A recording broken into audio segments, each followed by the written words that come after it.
Hi guys, Aceface here. I've got a video on the Doom of Malan'tai. My favourite 40k unit, my favourite Tyranid.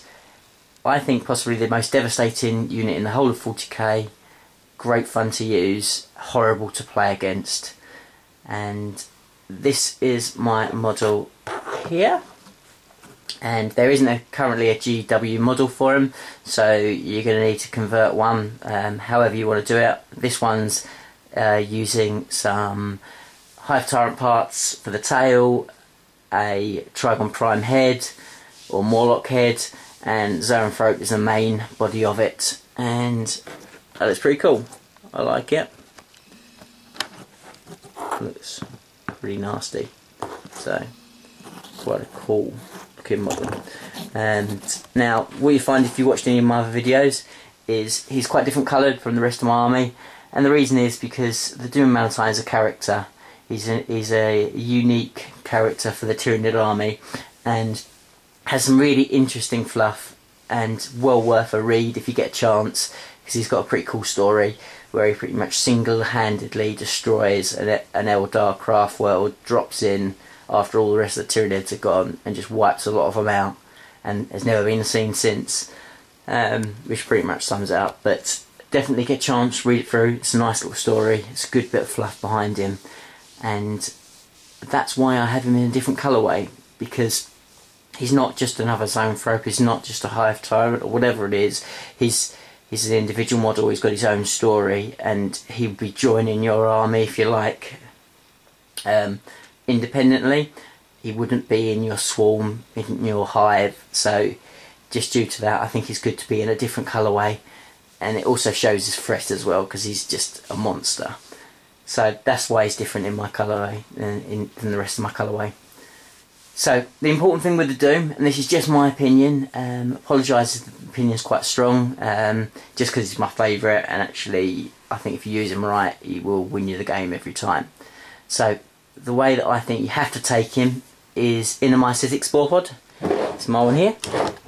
Always take him in that, and then what you can do is just drop him into the danger zone. Every time you want to drop him into the danger zone, put him somewhere that's going to cause most havoc most quickly.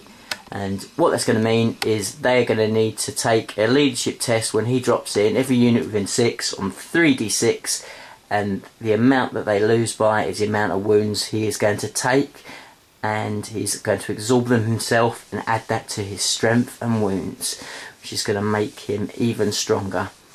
And then on top of that he has a lovely psychic shooting ability, which is Cataclysm, and it's a huge strength 10 large blast AP1 massive weapon, and that will cause some devastation as well, and it will also absorb those hits and those wounds, so that works out really, really well.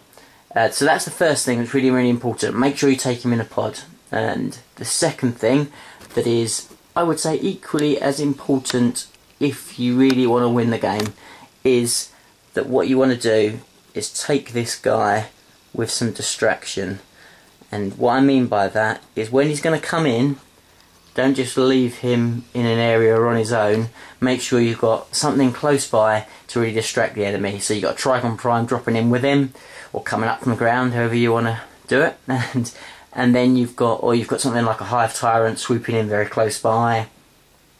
Whatever it may be, to take the big guns off him. Because if you can do that, then he will get stronger by the turn, and then he will be a real nuisance, and that's when he's going to win you the game.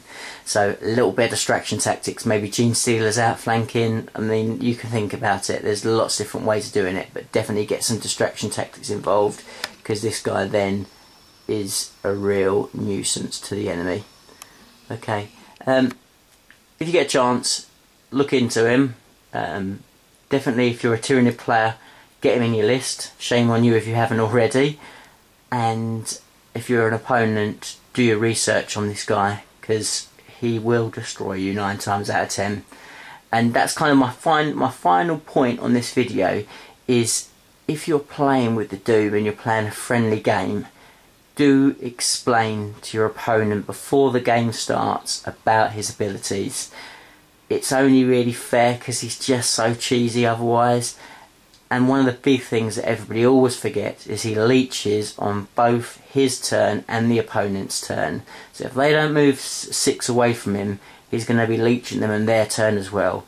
Every opponent forgets that, and that's cool if you're playing a competitive game. But if you're playing a friendly game, let your opponent know, let them know, because it's only fair. And then if they forget in the game, then shame on them. But I hope you've enjoyed this video. Please comment, like and subscribe. It's great to know that people are enjoying my videos. Let me know what you want to see more of. Let me know what you don't want to see. Let me know if it helps you. If you've got an opinion on what else is a better unit in 40k universe, I'd love to hear that as well. And thank you very much for watching, and I look forward to talking to you in the next video. Thanks, bye.